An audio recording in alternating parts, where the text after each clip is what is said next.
Today's lesson, which is lesson 8, is about adding and subtracting polynomials.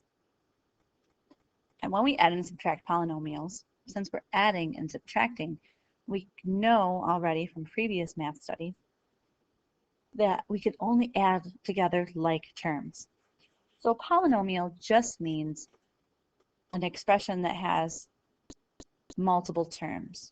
It could have 2 terms and be a binomial, or 3 terms and be a trinomial.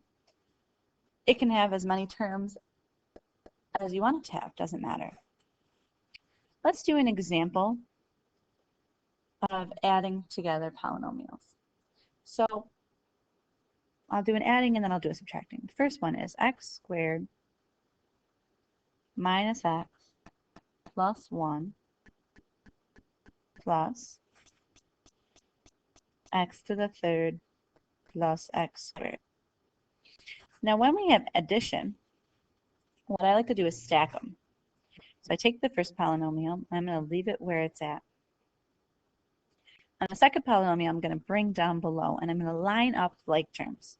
So I have x cubed and an x squared. Notice that there's no x cubed in the first polynomial, but there is an x squared. So I'm going to add x squared, and I'm going to come out here and add x cubed because there's nothing to add to it.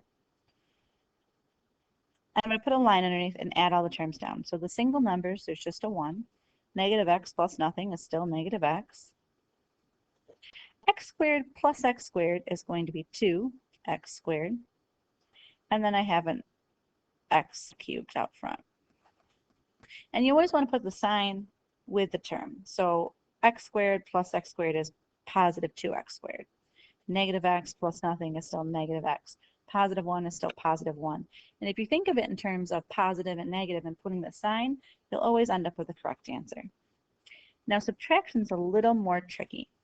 So let me write an example for you. 3x to the third plus 4x squared minus 1, and that's all a quantity.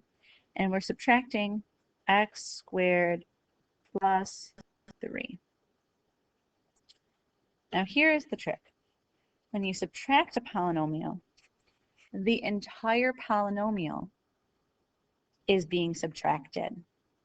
So we're going to have to distribute the minus sign to each term. Let's show you what that looks like. I'm going to rewrite the first polynomial. And I'm going to try to leave a little bit of space, and I'll rewrite this. Try to leave a little bit of space between each term so that you can look for like terms. So I've got the first one written down. Now I'm going to stack, just like I did with addition, the second polynomial below it. But I'm going to distribute that minus sign inward. So I'm going to have a negative x squared, and I'm going to line up x squared with my other x squared term. And I'm going to have a negative 3. So now I can just add, once I distributed the negative, I can add them together. Negative 1 minus 3 is negative 4. Positive 4x squared minus an x squared is going to be positive 3x squared. And then I have this 3x to the third hanging out over there, so we'll just add that on the front. And there's my answer. Let's try one more subtraction one just for kicks here. Let's do x to the third plus 4x squared minus 12. And then let's subtract 2x to the third plus 2x plus, nope, let's make that a minus. Trying to make it a little trickier. Minus 10. So let's rewrite the first polynomial, and I'm going to leave a little space. Now, I am looking ahead, and I notice that there's an x third term, an x squared term, but there's not an x to the first term. So I'm going to skip a little space for the x to the first term and put the negative 12 out here. Now I'm going to remember to distribute that minus sign so that I don't get a wrong answer, and flip all those signs. So instead of a positive 2x to the third, I'm going to have a negative 2x to the third. And instead of a positive 2x, I'm going to have a negative 2x. And instead of a negative 10, I'm going to have a positive 10. Now I can just go ahead and combine like terms and add once I've distributed the negative. So negative 12 plus 10 gives me negative 2.